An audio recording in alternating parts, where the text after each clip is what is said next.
It's an astonishing record, 27-point swing, the most ever.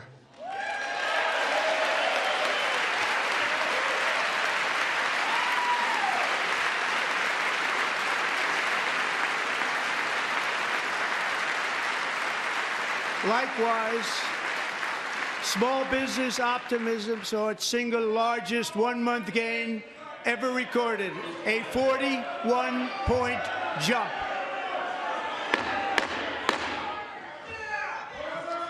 Members are directed to uphold and maintain decorum in the House and to cease any further disruptions.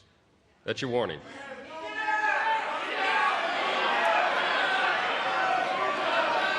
Members are engaging in willful and continuing breach of decorum, and the chair is prepared to direct the Sergeant-at-Arms to restore order to the joint session.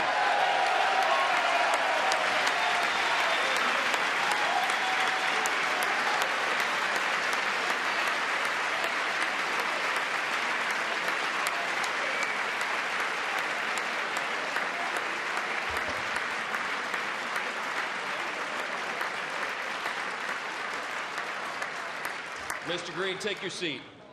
Take your seat, sir. Take your seat. Finding that members continue to engage in willful and concerted disruption of proper decorum, the chair now directs the Sergeant-at-Arms to restore order. Remove this gentleman from the chamber.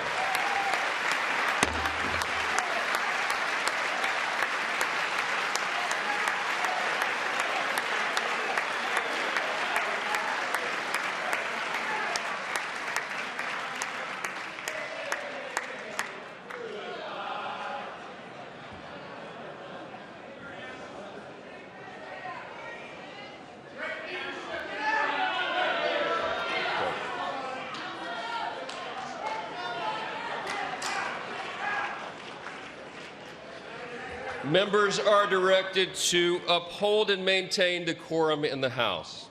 Mr. President, you continue. Thank you. Over the past 6 weeks, I have signed nearly 100 executive orders and taken more than 400 executive actions, a record, to restore common sense, safety, optimism, and wealth all across our wonderful land. The people elected me to do the job, and I'm doing it.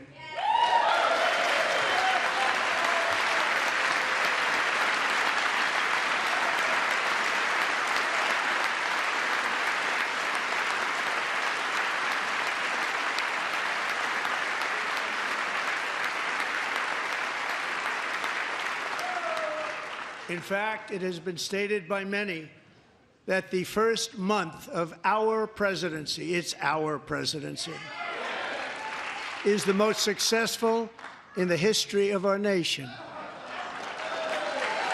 By many.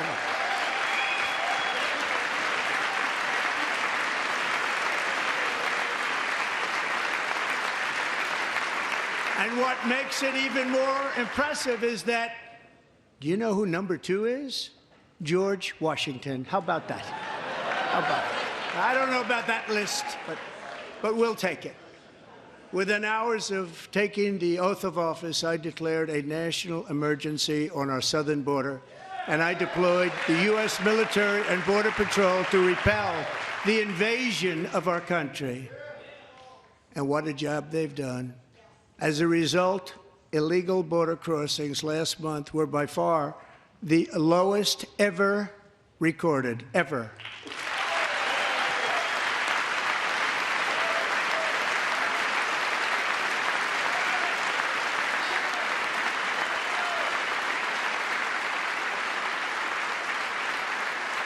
They heard my words and they chose not to come. Much easier that way.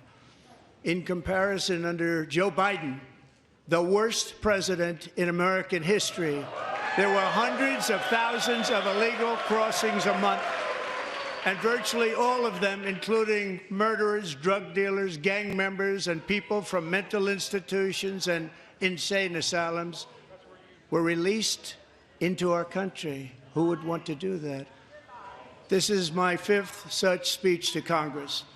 And once again, I look at the Democrats in front of me, and I realize there is absolutely nothing I can say to make them happy or to make them stand or smile or applaud. Nothing I can do.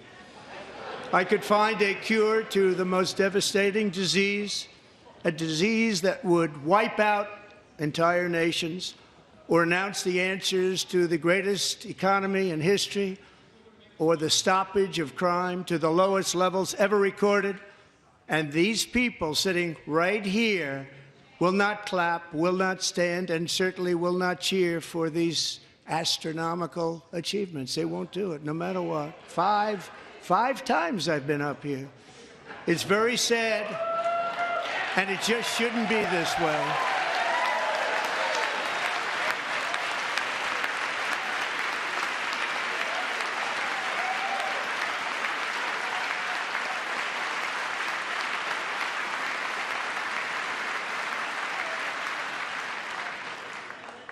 So Democrats sitting before me, for just this one night, why not join us in celebrating so many incredible wins for America? For the good of our nation, let's work together and let's truly make America great again.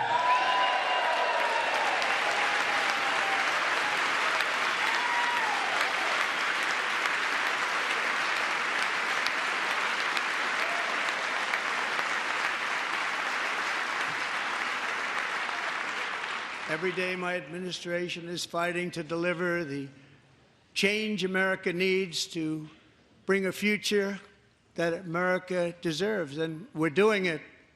This is a time for big dreams and bold action. Upon taking office, I imposed an immediate freeze on all federal hiring, a freeze on all new federal regulations, and a freeze on all foreign aid.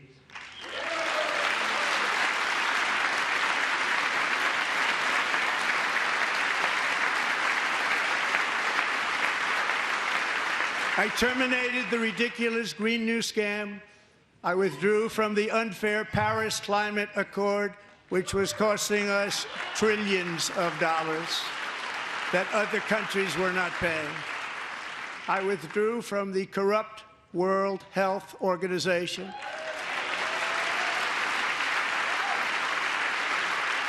And I also withdrew from the anti-American UN Human Rights Council.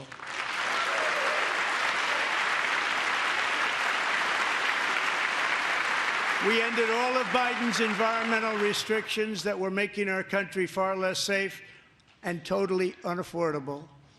And importantly, we ended the last administration's insane electric vehicle mandate, saving our auto workers and companies from economic destruction.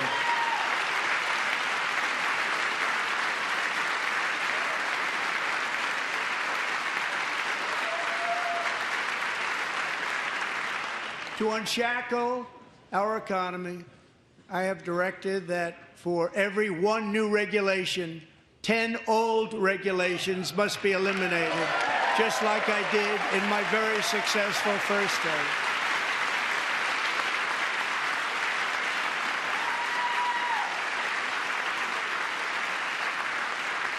And in that first term, we set records on ending unnecessary rules and regulations like no other president had done before.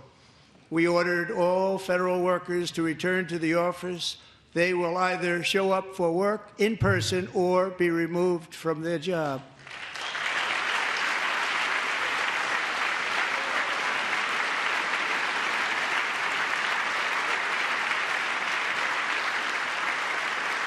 And we've ended weaponized government where, as an example, a sitting president is allowed to viciously prosecute his political opponent, like me. How did that work out? Not too good. Not too good.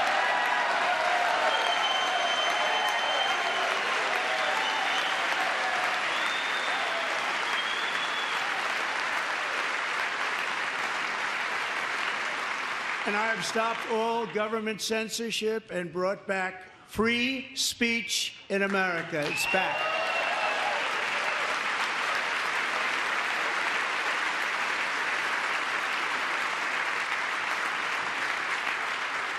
And 2 days ago, I signed an order making English the official language of the United States of America.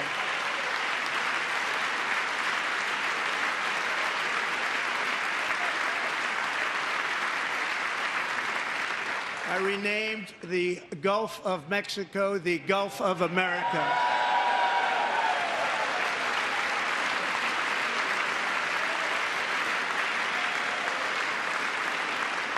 And likewise, I renamed, for a great president, William McKinley, Mount McKinley again.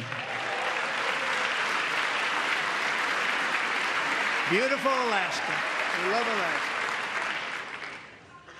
We've ended the tyranny of so-called diversity, equity, and inclusion policies all across the entire federal government and, indeed, the private sector and our military.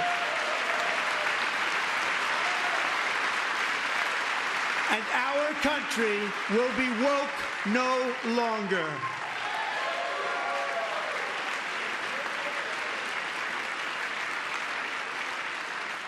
We believe that whether you are a doctor, an accountant, a lawyer, or an air traffic controller, you should be hired and promoted based on skill and competence, not race or gender.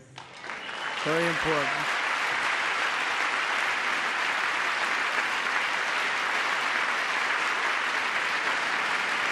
You should be hired based on merit. And the Supreme Court, in a brave and very powerful decision, has allowed us to do so. Thank you. Thank you very much. Thank you. We have removed the poison of critical race theory from our public schools, and I signed an order making it the official policy of the United States government that there are only two genders, male and female.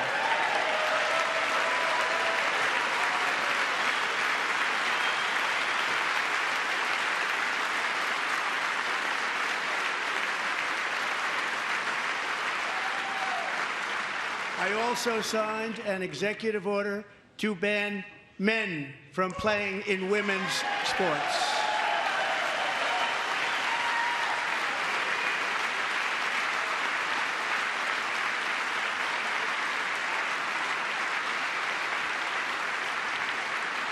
Three years ago, Peyton McNabb was an all-star high school athlete, one of the best, preparing for a future in college sports. But when her girls' volleyball match was invaded by a male, he smashed the ball so hard in Peyton's face, causing traumatic brain injury, partially paralyzing her right side and ending her athletic career. It was a shot like she's never seen before. She's never seen anything like it.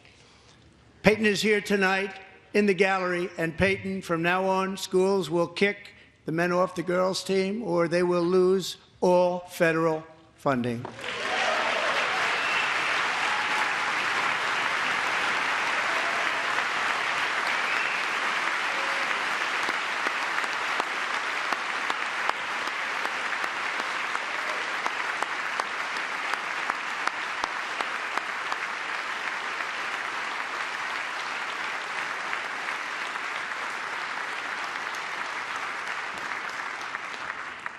And if you really want to see numbers, just take a look at what happened in the women's boxing, weightlifting, track and field, swimming, or cycling, where a male recently finished a long-distance race 5 hours and 14 minutes ahead of a woman for a new record by 5 hours. Broke the record by 5 hours. It's demeaning for women, and it's very bad for our country. We're not going to put up with it any longer.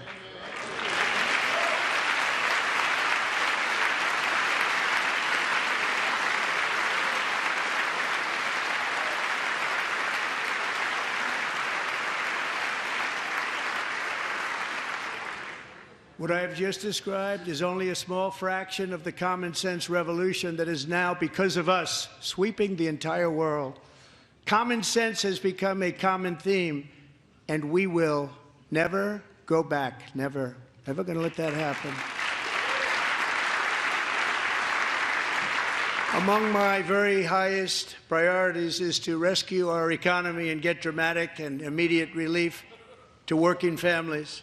As you know, we inherited from the last administration an economic catastrophe and an inflation nightmare.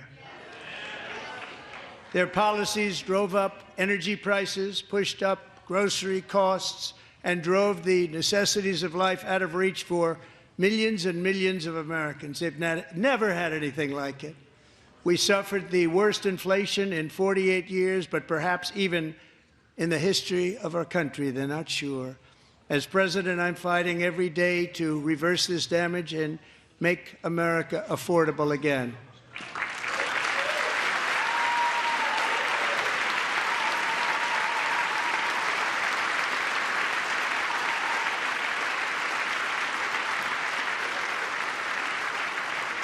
Joe Biden especially let the price of eggs get out of control. The egg price is out of control, and we're working hard to get it back down. Secretary, do a good job on that. You inherited a total mess from the previous administration. Do a good job.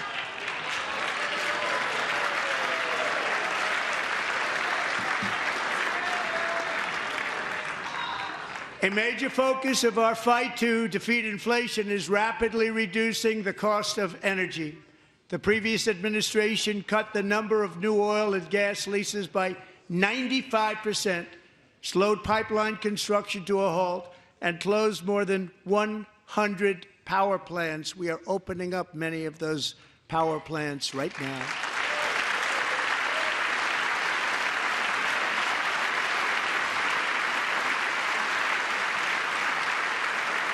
And frankly, we have never seen anything like it. That's why on my first day in office, I declared a national energy emergency. As you've heard me say many times, we have more liquid gold under our feet than any nation on earth, and by far.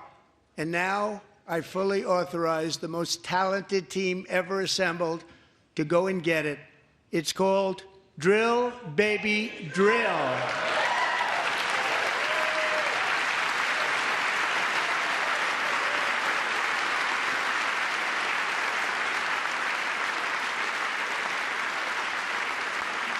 My administration is also working on a gigantic natural gas pipeline in Alaska, among the largest in the world, where Japan, South Korea, and other nations want to be our partner with investments of trillions of dollars each. There's never been anything like that one.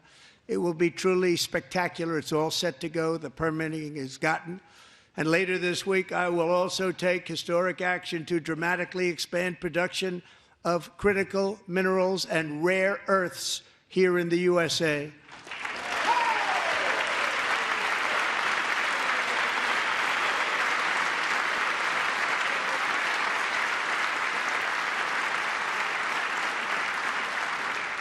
To further combat inflation, we will not only be reducing the cost of energy, but will be ending the flagrant waste of taxpayer dollars.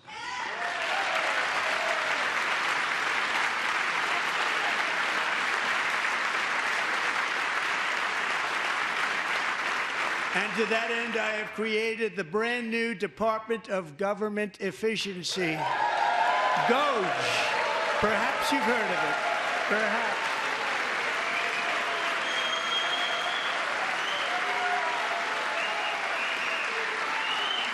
Which is headed by Elon Musk, who is in the gallery tonight.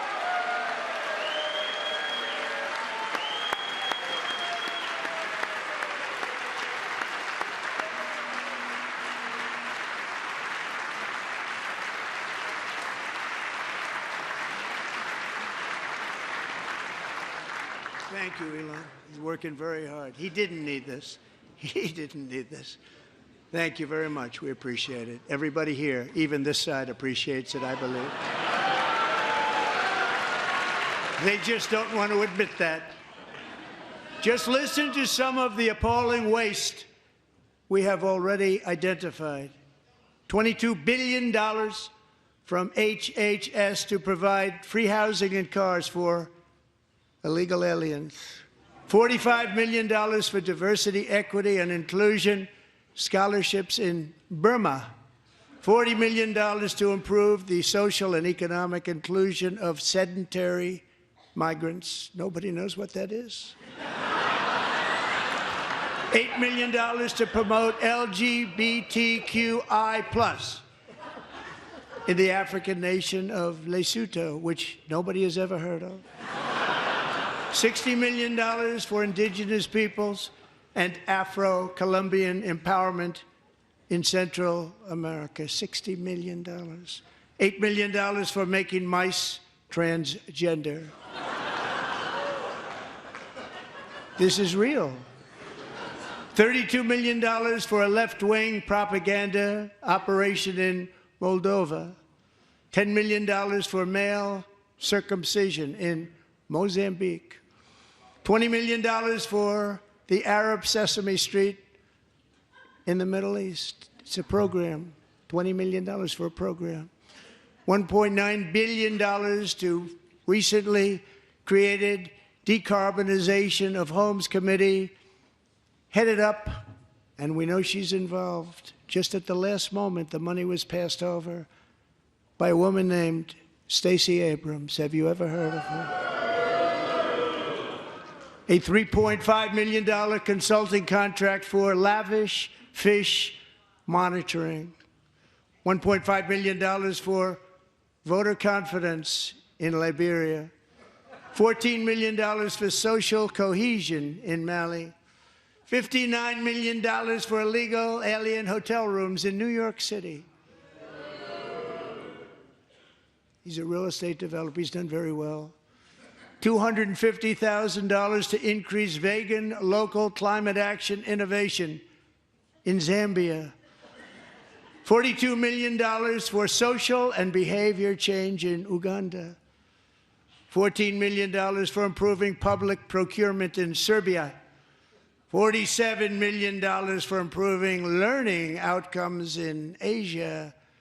Asia's doing very well with learning. I don't know what we're doing. We should use it ourselves.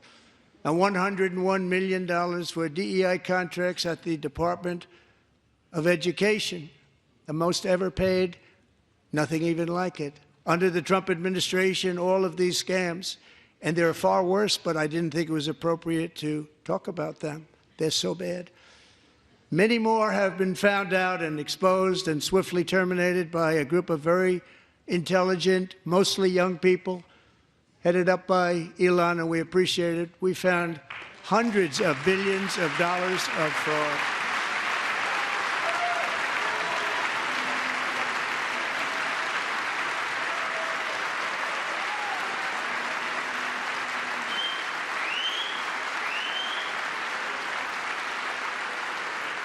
And we've taken back the money and reduced our debt to fight inflation and other things.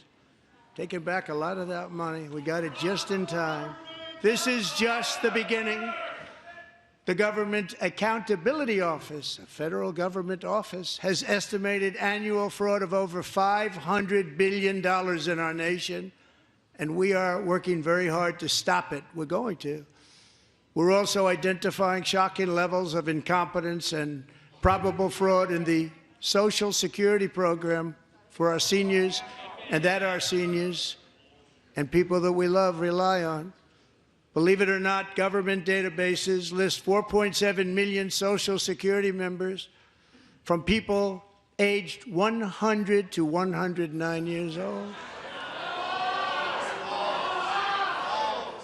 It lists 3.6 million people from ages 110 to 119. I don't know any of them. I know some people that are rather elderly, but not quite that elderly. 3.47 million people from ages 120 to 129. 3.9 million people from ages 130 to 139. 3.5 million people from ages 140 to 149. And money is being paid to many of them And we're searching right now. In fact, Pam, good luck. Good luck. You're going to find it.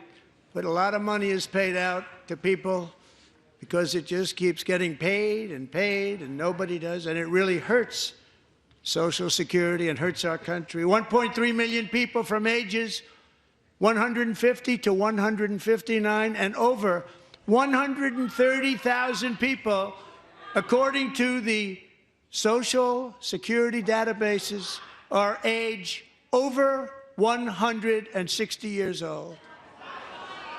We have a healthier country than I thought, Bobby.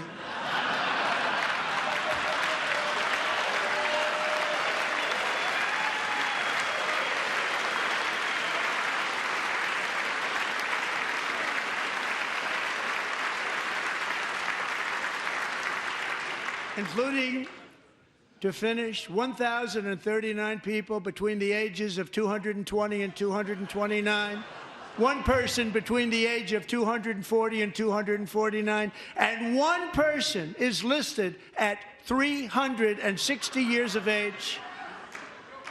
More than 100 years older than our country. But we're going to find out where that money's going, and it's not going to be pretty. By slashing all of the fraud, waste, and theft we can find, we will defeat inflation, bring down mortgage rates, lower car payments and grocery prices, protect our seniors, and put more money in the pockets of American families.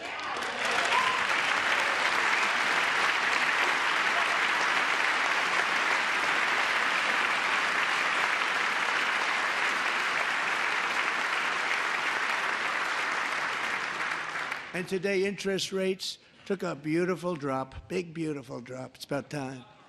And in the near future, I want to do what has not been done in 24 years, balance the federal budget. We're going to balance it.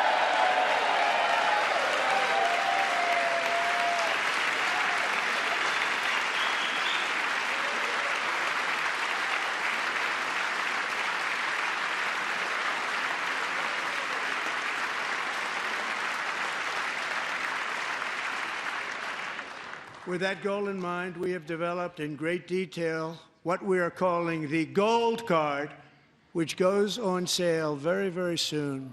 For $5 million, we will allow the most successful job-creating people from all over the world to buy a path to U.S. citizenship. It's like the green card, but better and more sophisticated. And these people will have to pay tax in our country. They won't have to pay tax from where they came. The money that they've made, you wouldn't want to do that, but they have to pay tax, create jobs. They'll also be taking people out of colleges and paying for them so that we can keep them in our country instead of having them being forced out. Number one, at the top school, as an example, being forced out and not being allowed to stay and create tremendous numbers of jobs and great success for a company out there. So while we take out the criminals, killers, traffickers, and child predators who are allowed to enter our country under the open border policy of these people, the Democrats, the Biden administration, the open border insane policies that you've allowed to destroy our country, we will now bring in brilliant, hardworking, job-creating people. They're going to pay a lot of money, and we're going to reduce our debt with that money.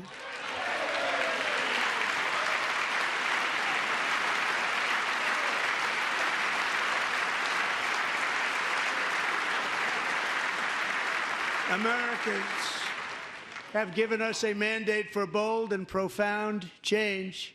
For nearly 100 years, the federal bureaucracy has grown until it has crushed our freedoms, ballooned our deficits, and held back America's potential in every possible way. The nation founded by pioneers and risk-takers now drowns under millions and millions of pages of regulations and debt. Approvals that should take 10 days to get instead take 10 years, 15 years, and even 20 years before you're rejected. Meanwhile, we have hundreds of thousands of federal workers who have not been showing up to work. My administration will reclaim power from this unaccountable bureaucracy and we will restore true democracy to America again.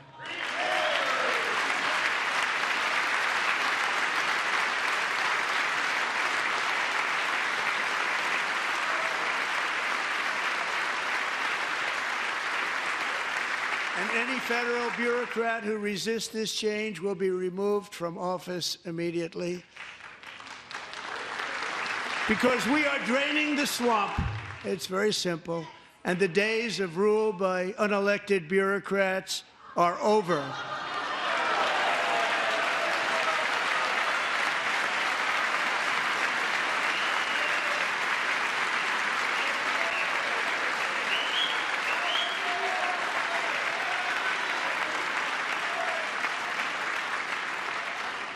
And the next phase of our plan to deliver the greatest economy in history is for this Congress to pass tax cuts for everybody. They're in there. They're waiting for you to vote.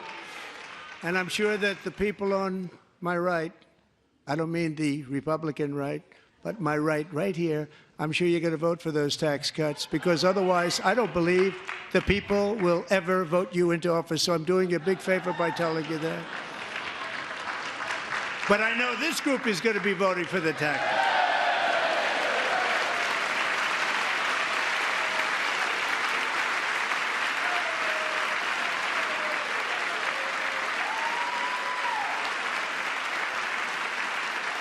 Thank you. It's a very, very big part of our plan. We had tremendous success in our first term with it. A very big part of our plan. We're seeking permanent income tax cuts all across the board. And to get urgently needed relief to Americans hit especially hard by inflation, I'm calling for no tax on tips, no tax on overtime, and no tax on Social Security benefits for our great seniors.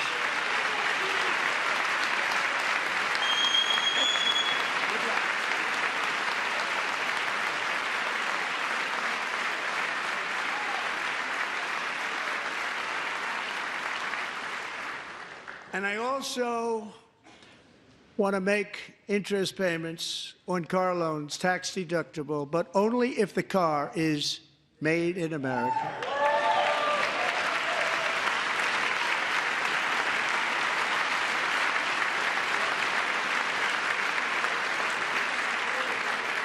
And by the way, we're going to have growth in the auto industry like nobody's ever seen. Plants are opening up all over the place. Deals are being made. Never seen. That's a combination of the election win and tariffs. It's a beautiful word, isn't it? That, along with our other policies, will allow our auto industry to absolutely boom. It's going to boom. Spoke to the majors today, all three, the top people, and they're so excited. In fact, already numerous car companies have announced that they will be building massive automobile plants in America, with Honda just announcing a new plant in Indiana, one of the largest anywhere in the world.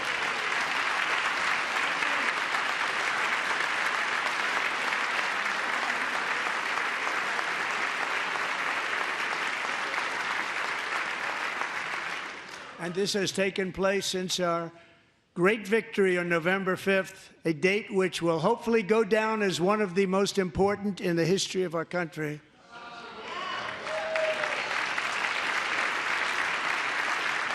In addition, as part of our tax cuts, we want to cut taxes on domestic production and all manufacturing. And just as we did before, we will provide 100% expensing. It will be retroactive to January 20th, 2025. And it was one of the main reasons why our tax cuts were so successful in our first term, giving us the most successful economy in the history of our country. First term. We had a great first term.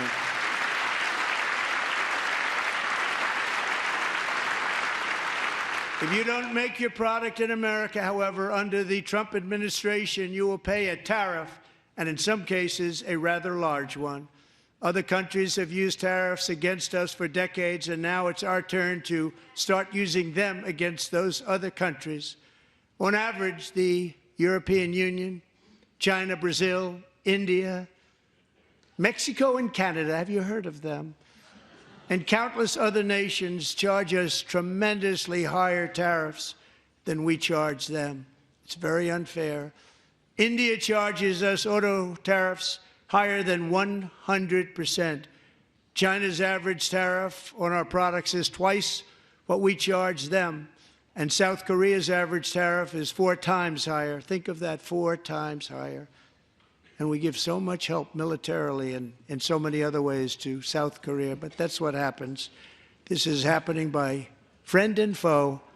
This system is not fair to the United States and never was. And so on April 2nd, I wanted to make it April 1st, but I didn't want to be accused of April Fool's Day.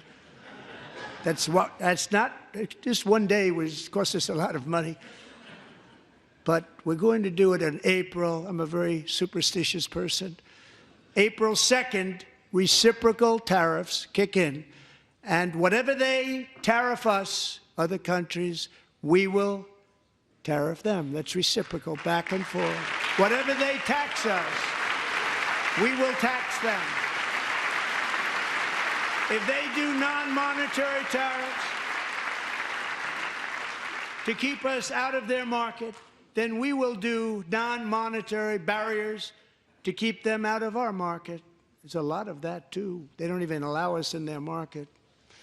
We will take in trillions and trillions of dollars and create jobs like we have never seen before. I did it with China, and I did it with others, and the Biden administration couldn't do anything about it because there was so much money they couldn't do anything about it. We have been ripped off for decades by nearly every country on earth, and we will not let that happen any longer.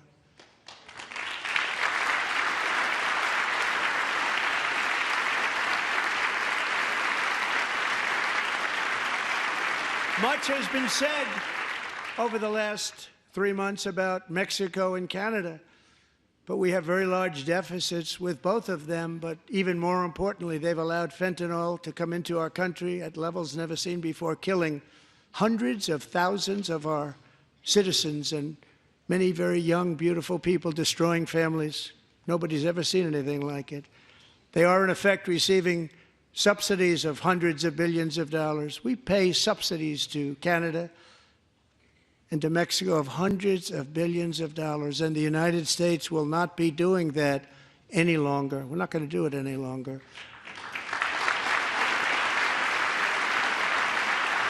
Thanks to our America First policies we're putting into place, we have had $1.7 trillion of new investment in America in just the past few weeks. The combination of the election and our economic policies that people of SoftBank, one of the most brilliant anywhere in the world, announced a $200 billion investment. OpenAI and Oracle, Larry Ellison, announced $500 billion investment, which they wouldn't have done if Kamala had won. Apple announced $500 billion investment. Tim Cook called me. He said, I cannot spend it fast enough. It's going to be much higher than that, I believe. They'll be building their plants here instead of in China. And just yesterday, Taiwan Semiconductor, the biggest in the world, most powerful in the world, has a tremendous amount, 97% of the market, announced a $165 billion investment to build the most powerful chips on earth right here in the USA.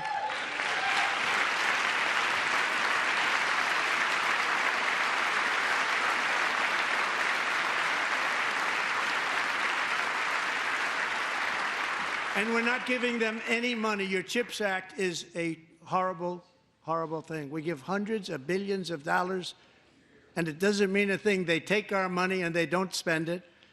All that meant to them, we're giving them no money. All that was important to them was they didn't want to pay the tariffs, so they came and they're building, and many other companies are coming. We don't have to give them money. We just want to protect our businesses and our people. And they will come because they won't have to pay tariffs if they build in America. So it's very amazing. You should get rid of the CHIP Act, and whatever's left over, Mr. Speaker, you should use it to reduce debt or any other reason you want to.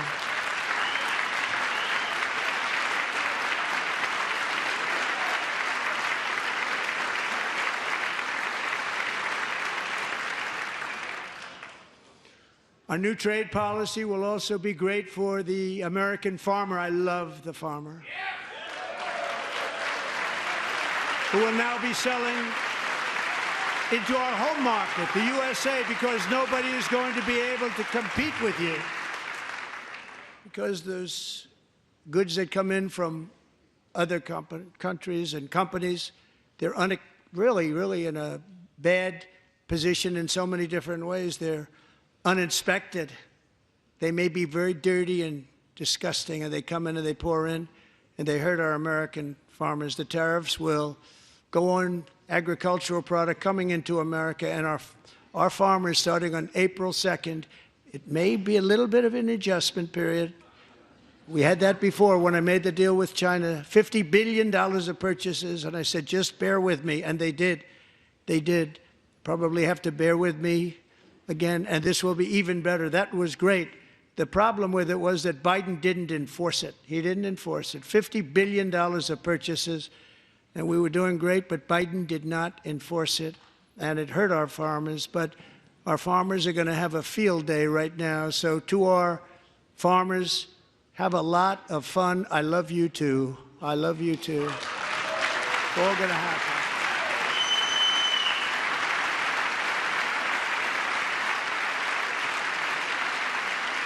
And I have also imposed a 25% tariff on foreign aluminum, copper, lumber, and steel, because if we don't have, as an example, steel and lots of other things, we don't have a military, and frankly, we just won't have a country very long.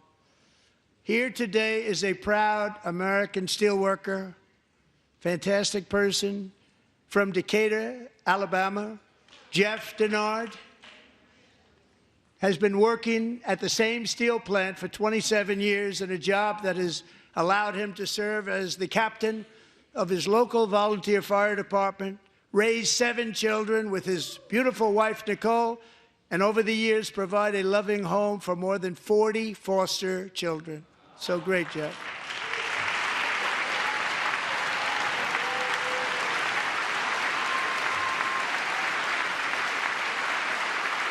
Thank you, Jeff. Thank you, Jeff.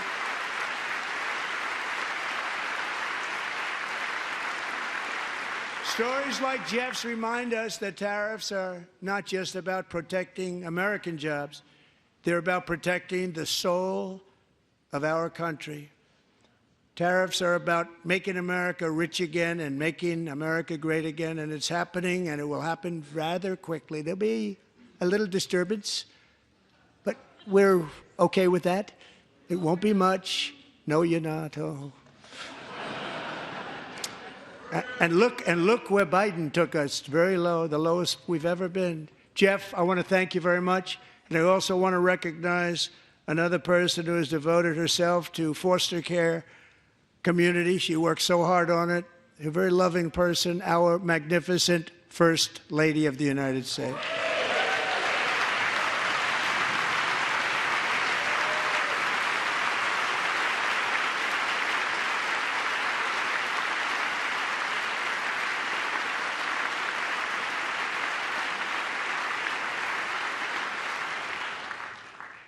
Melania's work has yielded incredible results, helping prepare our nation's future leaders as they enter the workforce. Our First Lady is joined by 2 impressive young women, very impressive. Haley Ferguson, who benefited from the First Lady's Fostering the Future initiative and is poised to complete her education and become a teacher. And Elliston Berry, who became a victim of an illicit deepfake image produced by a peer. With Elliston's help, the Senate just passed the Take It Down Act, and this is so important. Thank you very much, John. John Thune, thank you. Stand up, John. Thank you, John.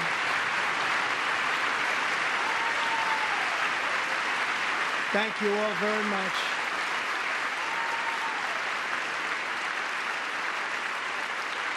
Thank you. And thank you to John Thune and the Senate. Great job. To criminalize the publication of such images online is a terrible, terrible thing.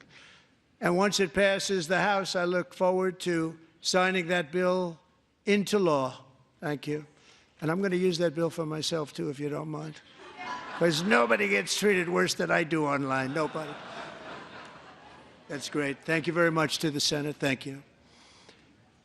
But if we truly care about protecting Americans' children, no step is more crucial than securing America's borders. Over the past 4 years, 21 million people poured into the United States. Many of them were murderers, human traffickers, gang members, and other criminals from the streets of dangerous cities all throughout the world. Because of Joe Biden's insane and very dangerous open border policies, they are now strongly embedded in our country, but we are getting them out and getting them out fast.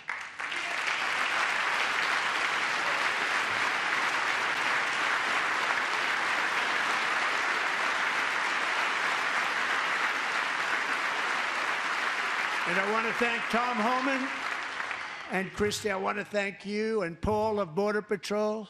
I want to thank you. What a job they've all done, everybody. Border Patrol, ICE, law enforcement in general is incredible. We have to take care of our law enforcement. Have to.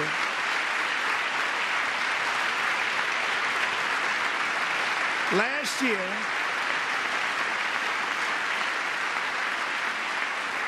a brilliant 22-year-old nursing student named Laken Riley, the best in her class, admired by everybody, went out for a jog on the campus of the University of Georgia. That morning, Laken was viciously attacked, assaulted, beaten, brutalized, and horrifically murdered. Laken was stolen from us by a savage illegal alien gang member who was arrested while trespassing across Biden's open southern border and then set loose into the United States under the heartless policies of that failed administration. It was indeed a failed administration. He had then been arrested and released in a Democrat-run sanctuary city, a disaster, before ending the life of this beautiful young angel. With us this evening are Laken's beloved mother, Allison, and her sister, Lauren.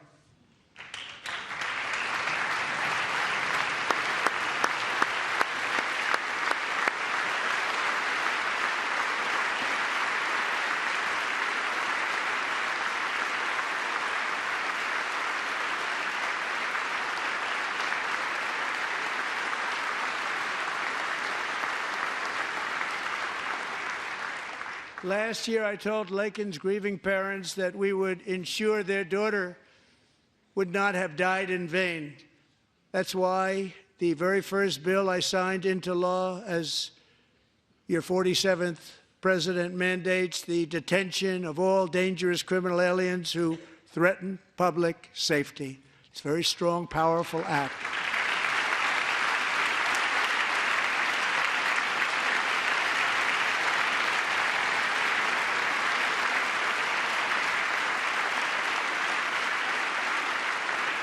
It's called the Laken-Riley Act. So Allison and Lauren, America will never, ever forget our beautiful Laken Hope Riley.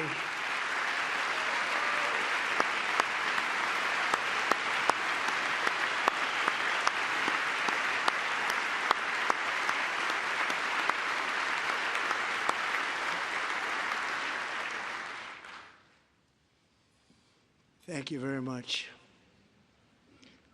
Since taking office, my administration has launched the most sweeping border and immigration crackdown in American history, and we quickly achieved the lowest numbers of illegal border crossers ever recorded. Thank you.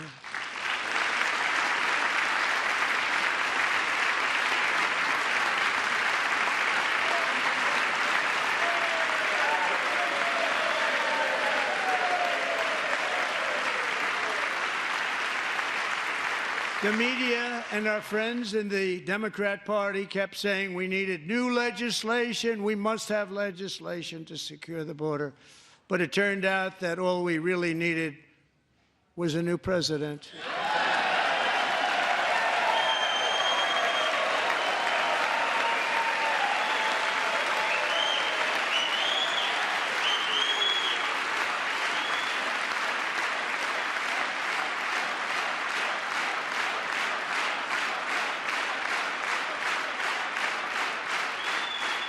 Thank you. Joe Biden didn't just open our borders, he flew illegal aliens over them to overwhelm our schools, hospitals, and communities throughout the country. Entire towns like Aurora, Colorado, and Springfield, Ohio, buckled under the weight of the migrant occupation and corruption like nobody's ever seen before. Beautiful towns destroyed. Now, just as I promised in my inaugural address, we are achieving the great liberation of America.